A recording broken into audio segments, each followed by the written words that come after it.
This week's episode of our show has been sponsored by Fables, the Citadel of the Unseen Sun, which is now available. This campaign brings you on a great adventure where your characters will oppose the unending darkness in the vampire realm of Astoya. As the world descends into unending darkness, your characters are the last shred of light for the world. Fables is a complete campaign told in 6 episodes, with each episode debuting once per month over the next several months, and culminating in a pretty cool dungeon written by a pair of pretty talented dudes. We did get to contribute to the final chapter of this campaign and design the dungeon that you get to play through. So if you are excited to jump into this campaign and see more of what Monty and I have created for grim, dark campaign settings, get ready because we're pretty proud of some of the great elements we got to throw into that dungeon. And we got the chance to work with James Hake and some amazing other RPG authors that have all put so much incredible creativity into this work. So we are really excited to be a part of it and hope you check it out. So check the links below to get your copy today. And now, on to this week's episode. My name is Monty Martin. And I'm Kelly McLaughlin. And we are the Dungeon Dudes. Welcome to our channel where we cover everything D&D, including advice for players and guides for DMs. We upload new videos on Tuesdays and Thursdays, so please subscribe to our channel so that you never miss an episode. Today, we are looking at how to play a Twilight domain cleric in Dungeons & Dragons 5th edition.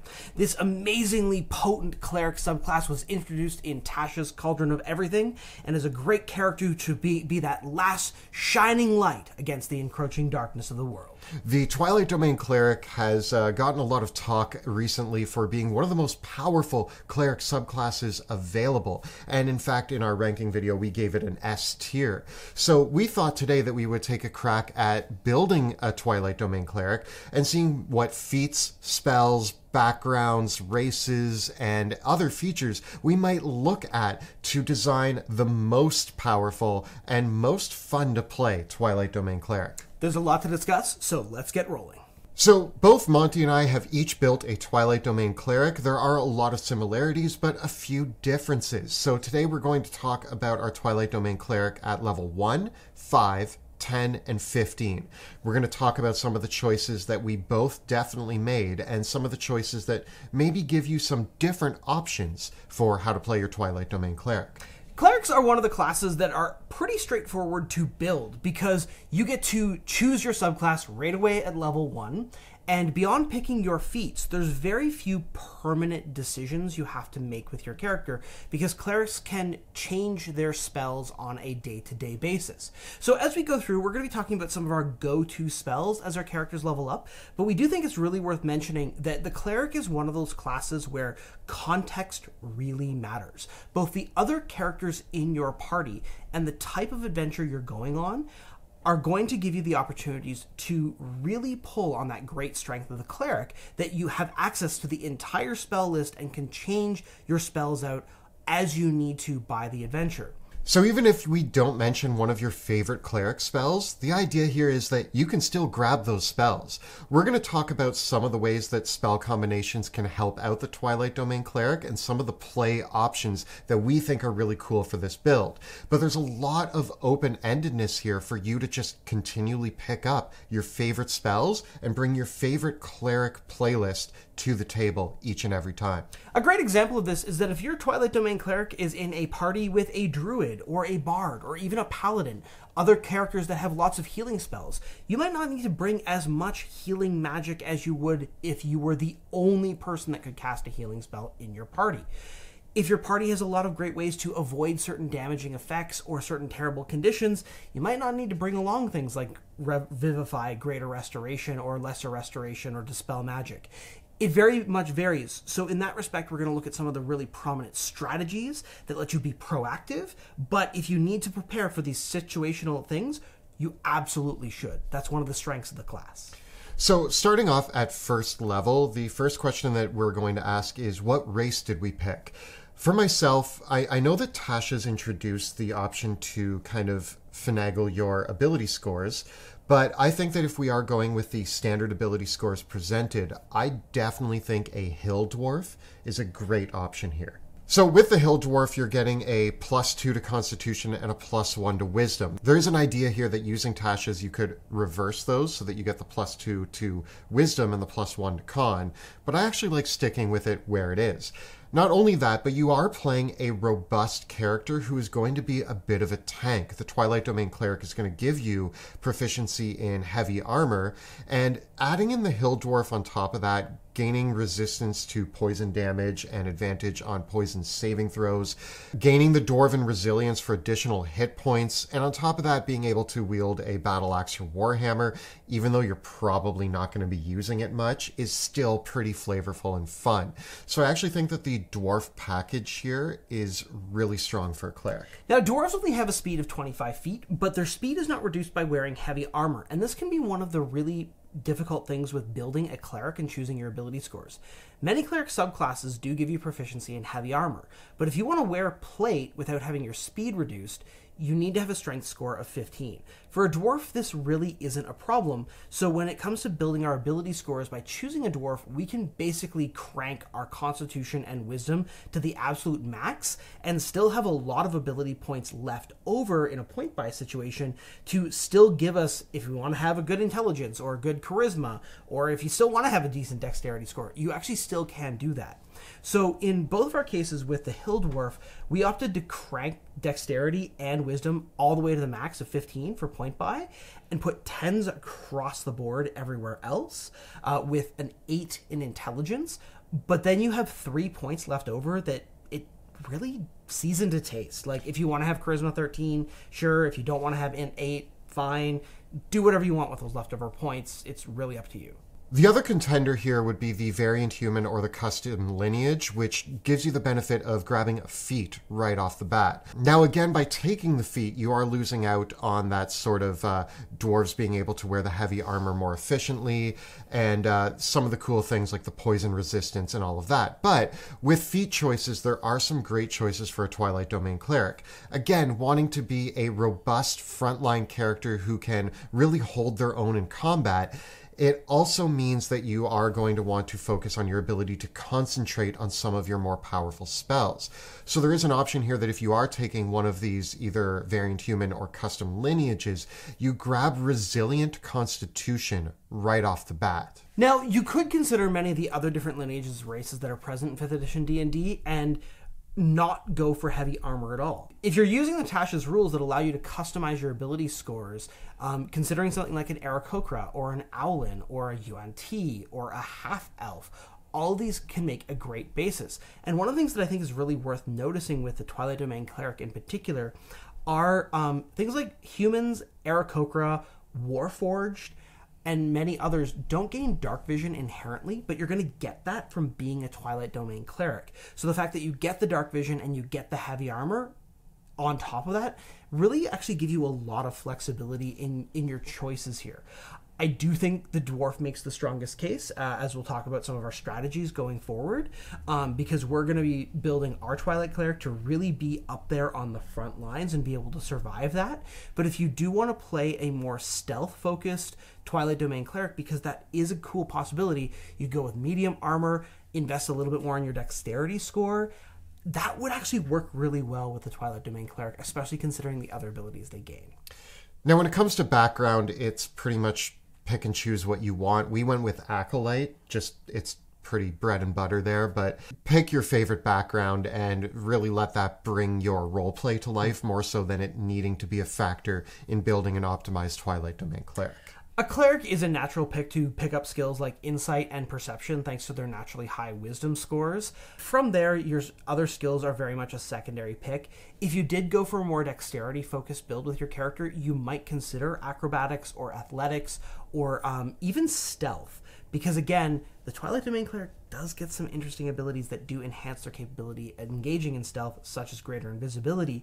So having proficiency in the stealth score might be a benefit in some cases. Weigh that out if that's a strategy you want to use. So you're choosing Twilight Domain right away at first level, but you gain a few features here as well. And one of the main features that I think makes this such a powerful subclass is your expanded spell list. Absolutely. Right away, we're getting 2 very powerful spells at first level in the form of Sleep and Fairy Fire. And if these were the only 2 spells that you cast, and maybe adding Healing Word and Command to that, you pretty much have a full kit built for you for first level play with just those 2 spells alone. This expanded spell list is one of the best ones that clerics get. So that also means that when we look at our spells moving forward, on top of the spells you're already getting, you can create a really powerful package here. Yeah. As we level up, we're going to get things like Moonbeam, Liamon's Tiny Hut, Aura of Vitality, Sea Invisibility, Greater Invisibility, Circle of Power, and Mislead. All of these are going to be a core part of what we do with our cleric as we advance in levels. And I think that there's a case to be made for using every single one of the spells on this expanded spell list at some point. And the nice benefit here is that it's going to really, it gives you such a nice package of support and utility that you can really go into the nice damage dealing cleric power spells as you level out. So this is where, especially at level 1, with Sleep and Fairy Fire already covered, I would probably pick up Healing Word and Guiding Bolt. And probably keep those 2 spells prepared for the rest of my cleric's career. Also at first level, you're going to gain Vigilant Blessing. This allows you to either touch you or an ally and give them advantage on their initiative roll. This lasts until they either use it or you use the feature again. But basically, before any initiative roll, you can pick one person to gain advantage. The real question is, do you want to be selfish and use it on yourself so that you can get all of your powerful stuff going quickly? Or is there somebody in your party who could really benefit from a bonus to their initiative? I'm thinking if you have a Gloomstalker in your party, granting them advantage on initiative just to ensure that they get all of that juicy stuff, or maybe an assassin. There's a lot of rogues and rangers, I think, that you might want to give this to. I generally would probably be looking for whoever has the highest initiative already and giving this to them to just guarantee that they go first, because usually that tends to pay dividends. And finally, for cantrips that you're going to be picking at first level, I went with Guidance, Sacred Flame, and Thaumaturgy. Now, do you take anything else as a cleric? Really, those are the obvious go-tos. And that's actually what I like about the Twilight Domain Cleric, though, is that you don't need to stray far from your favorite cleric picks. Along the way, you do get more cantrips. So as we level up, I grabbed Light and Toll the Dead just to kind of even things out. Yeah, and now from here, most of what we're going to be discussing is going to be mostly focused on the strategy of playing the cleric, because there's not too much else to the build. As we level our cleric up to level 5, because we've taken a Hill Dwarf and maxed our con, we have a 17 Constitution. So Kelly and I opted to both take Resilient Constitution to give us proficiency in Constitution saving throws and bump that Constitution score up to 18. This, combined with the Hill Dwarf's natural additional resiliency and the fact that we now have proficiency in Constitution saving throws, mean that our cleric has a ton of hit points and can really reliably make those Constitution saving throws to maintain concentration on their most important spells. And I find for a cleric, this is huge. We've got heavy armor. We're going to use a shield. We're going to carry probably our spell focus in our other hand. And we're going to be focused on casting spells here. And this really puts a bastion on the front lines of your party as an anchor. And at that point, you have that reliability. And I think that that's what's the biggest thing about just the package of the cleric. There's a lot of clerics that you can build them very squishy with not a lot of hit points and not a very good AC. And if you're missing out on that proficiency on Constitution saving throws, well, you get hit with one attack, and there goes Bless, there goes Banishment, there goes Spirit Guardians, or you get ganged up on, and the worst thing ever is the cleric that brought Revivify being the one that gets killed. Yeah.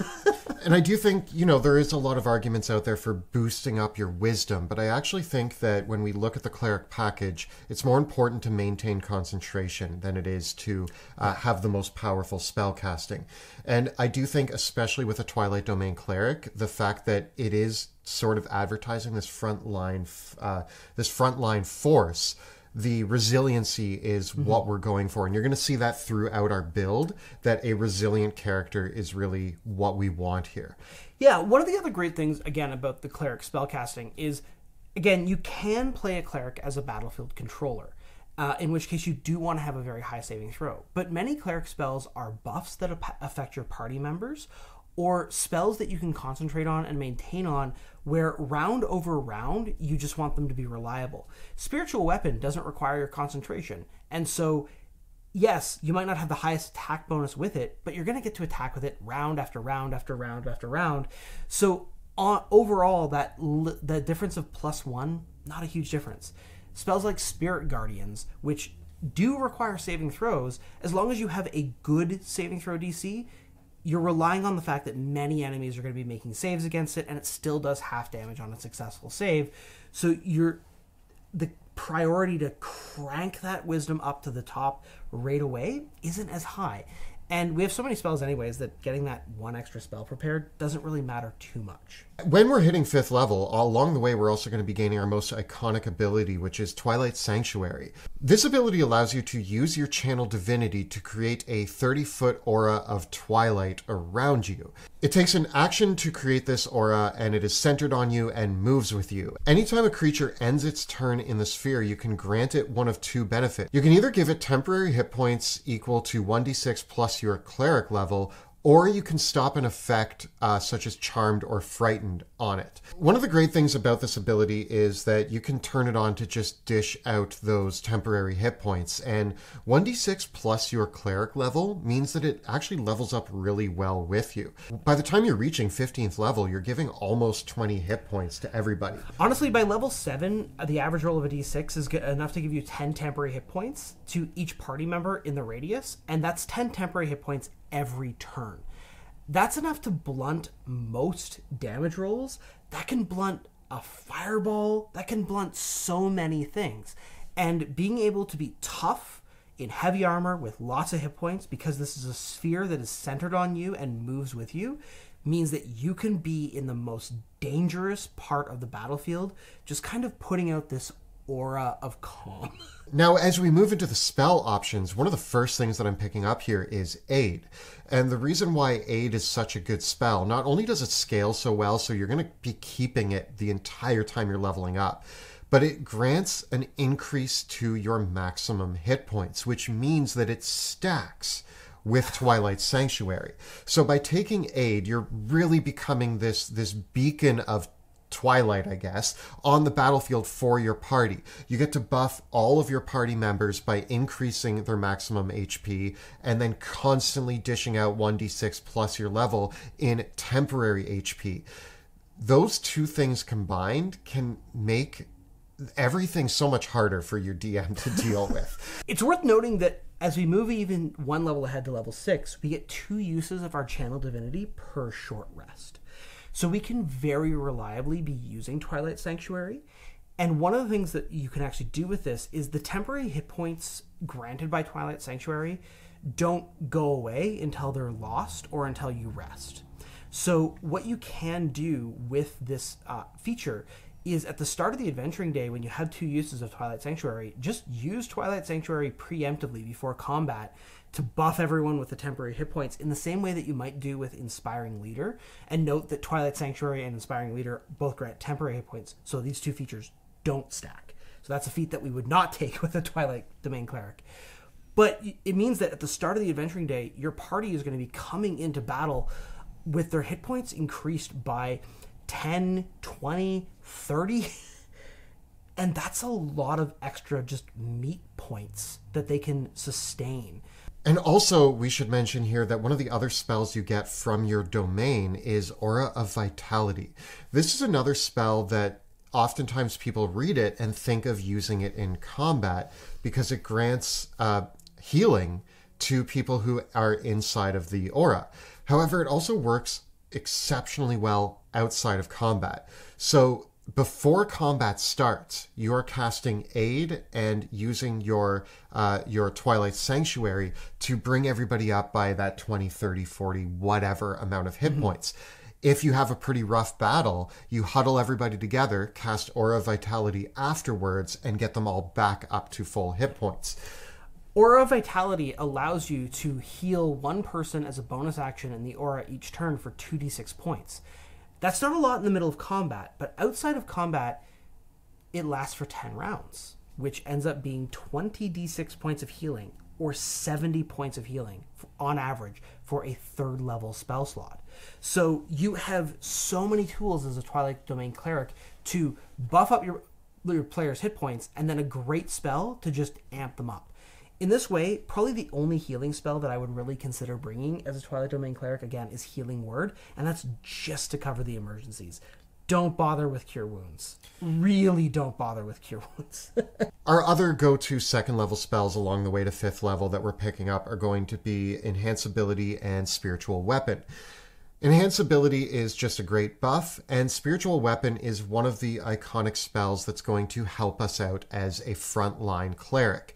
We want to be flinging spells as our main action, but being able to weaponize our bonus action is going to be a key to not only being the buff healer on the battlefield, but also a key damage dealer.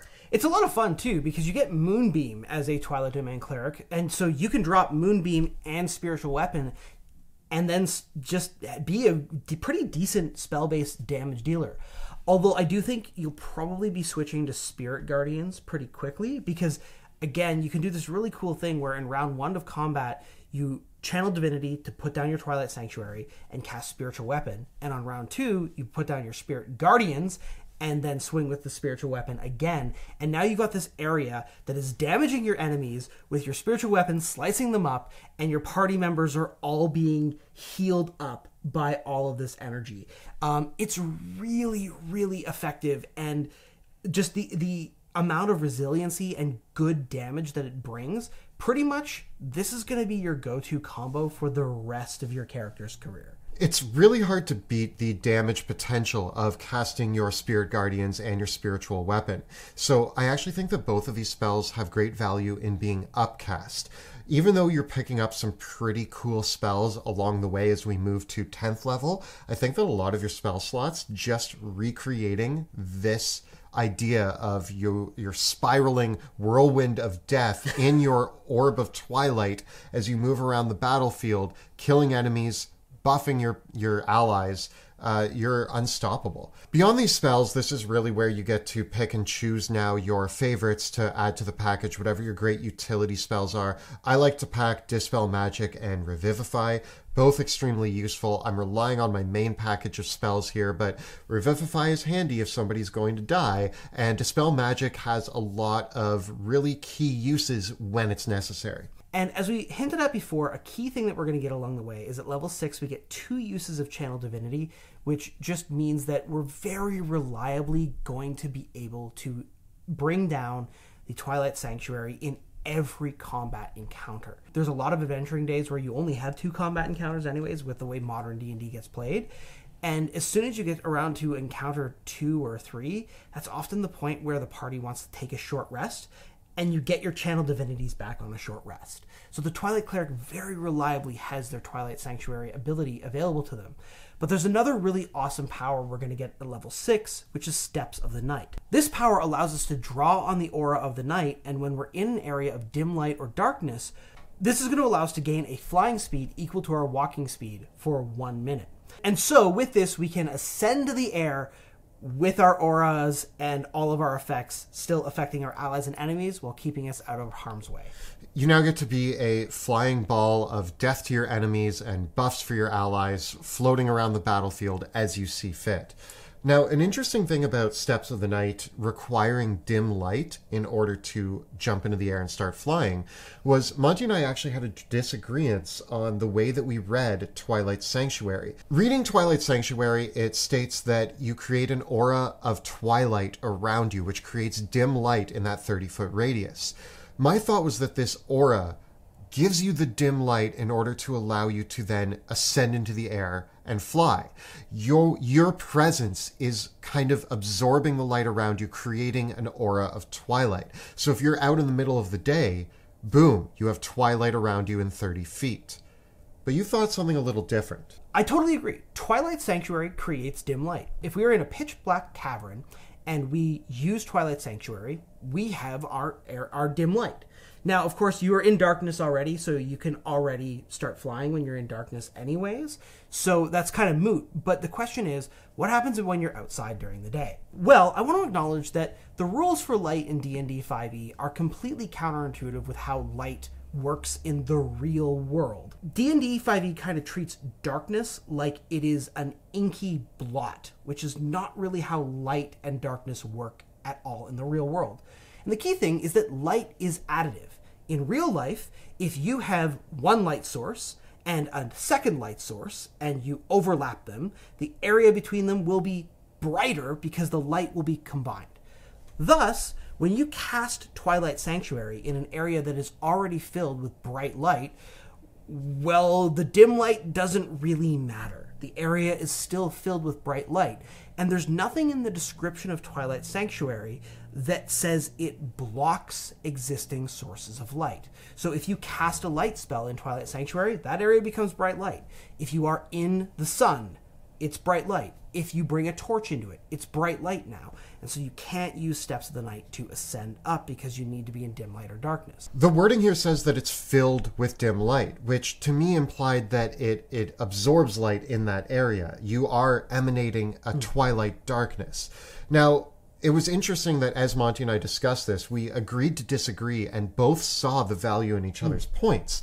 There's a really cool play here that, yeah, it sounds thematic that a Twilight Domain cleric can create an orb of twilight. Whereas unlike the darkness spell, which specifies that it blocks out light sources, this doesn't specify that. It just says that it emanates twilight and dim light in that area.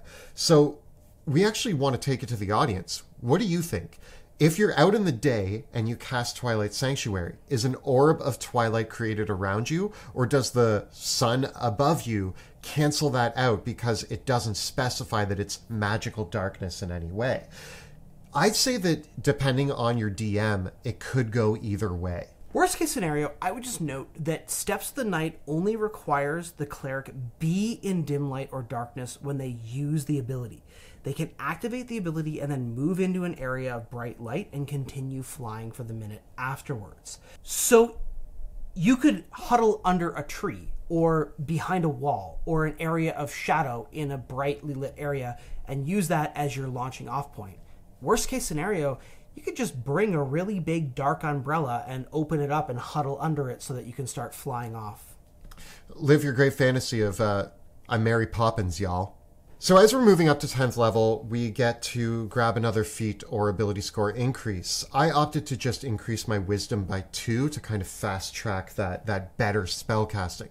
There is a play here, though, that if you wanted to slow down the progression of wisdom and pick up a few extra features, I think that Fey Touched is a really great option here. You get to increase your wisdom by 1, but you also get Misty Step, and I would take Silvery Barbs, which we just saw introduced in the Strixhaven book. Whether or not you're allowing Silvery Barbs at your table is a whole other conversation, but I think that there is a play here to grab those two.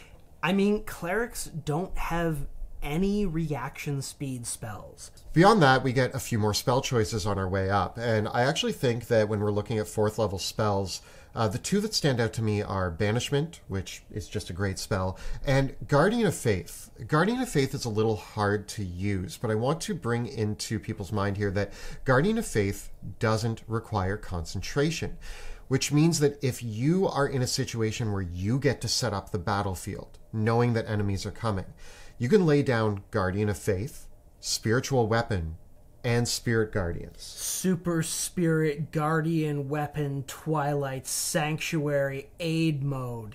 Yeah. So now you have all of these danger spots on the battlefield. You put your Guardian of Faith in the most prime location to bottleneck the enemies, while you go around with your Spirit Guardians, your Spiritual Weapon hitting people, and you're buffing your allies. I think that there's a really cool play there. So those are my 2 standouts. Now, of course, if you do want to be a little bit more cagey, not quite get as close to the enemies to use Spirit Guardians, You're going to get your 5th level spell slots here, and this is where you could bring in Circle of Power if you need to really protect your party. But you could also bring in Summon Celestial, because again, when you summon the Celestial, it can benefit from the temporary hit points granted by your Twilight Sanctuary. And it gives you a little bit more of a your own extra tank, your own extra body on the board. So I think that's another really cool spell to have in your back pocket.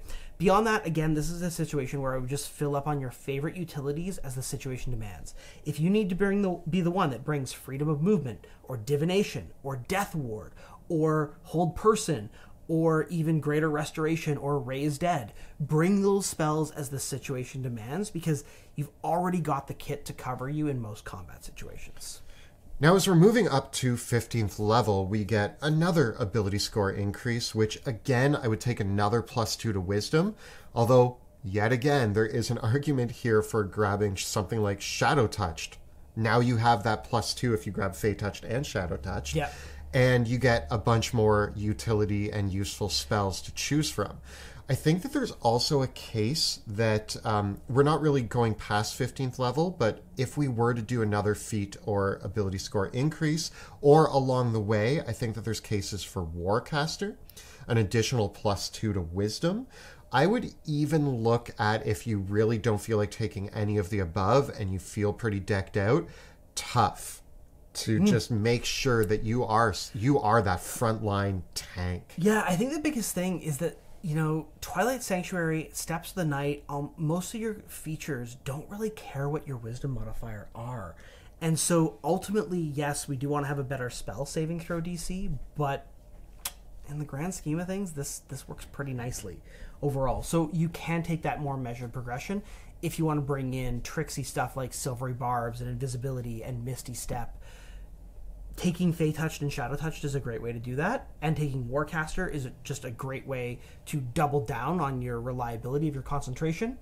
And when in doubt, max out your Wisdom score. So as we're moving to 15, let's talk about our level 6, 7, and 8 spells. In Tasha's, we got some added spells to the Cleric spell list, mainly Sunbeam and Sunburst for these levels, and I think that both are pretty good candidates. Yeah, they have the word sun in the name. They are spells that deal radiant damage, so I feel they're quite thematic for a Twilight Cleric.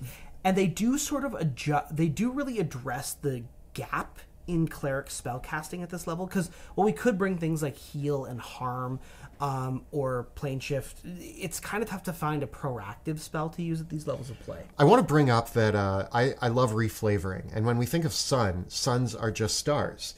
So if you are the Twilight Domain Cleric, your Sunbeam and Sunburst could be Starbeam and Starburst. Starburst. And we end up being able to reflavor this to be more thematic, where you're blasting the Twilight stars at your enemies. There's one key pickup, though, that we really want to make sure that we got here, and that is Hero's Feast. Well, this is an expensive 6th-level spell to cast because it costs 1,000 gold pieces. You need that jeweled bowl. Hero's Feast is way better than buying a bunch of healing potions because it's going to give you immunity to poison, advantage on wisdom saving throws, and increase your party's hit point maximum by 2d10.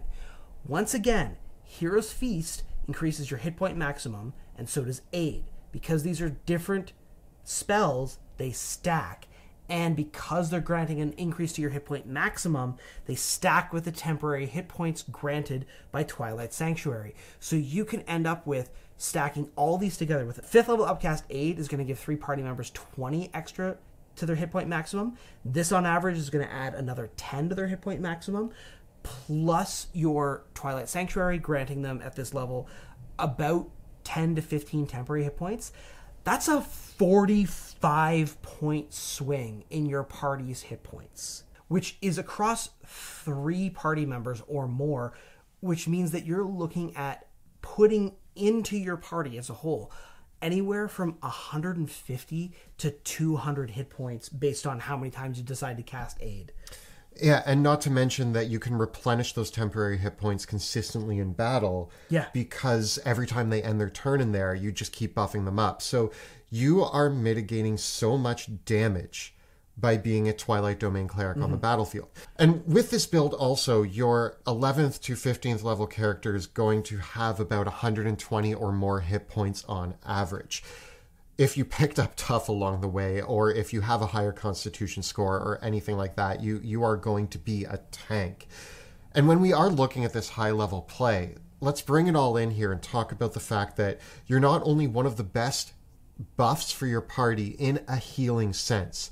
Healing is a little bit different in 5th edition. I think that your best healing is this option here of combining Aid, of combining your Twilight Sanctuary, Hero's Feast. And when you do all of that, as well as having Healing Word in your back pocket for emergencies, you can keep people alive really, really well. But you're doing this at the same time as busting out the classic cleric move of being able to have your spiritual weapon, your spirit guardians, and if you want your guardian of faith down in play as well, while you are flying around the battlefield. So the Twilight Domain Cleric really gets to be the best of both worlds with this build. Once you do reach 17th level, you'll also get Twilight Shroud, which augments your Twilight Sanctuary by causing it to grant cover to your allies.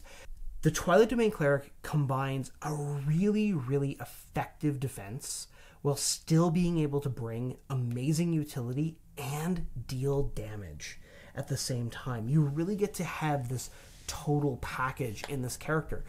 And it's very low risk and incredibly reliable. So this has been a look at the Twilight Domain Cleric in Dungeons & Dragons 5th edition. If you've played a Twilight Domain Cleric, tell us about your favorite choices that you made along the way in the comments below.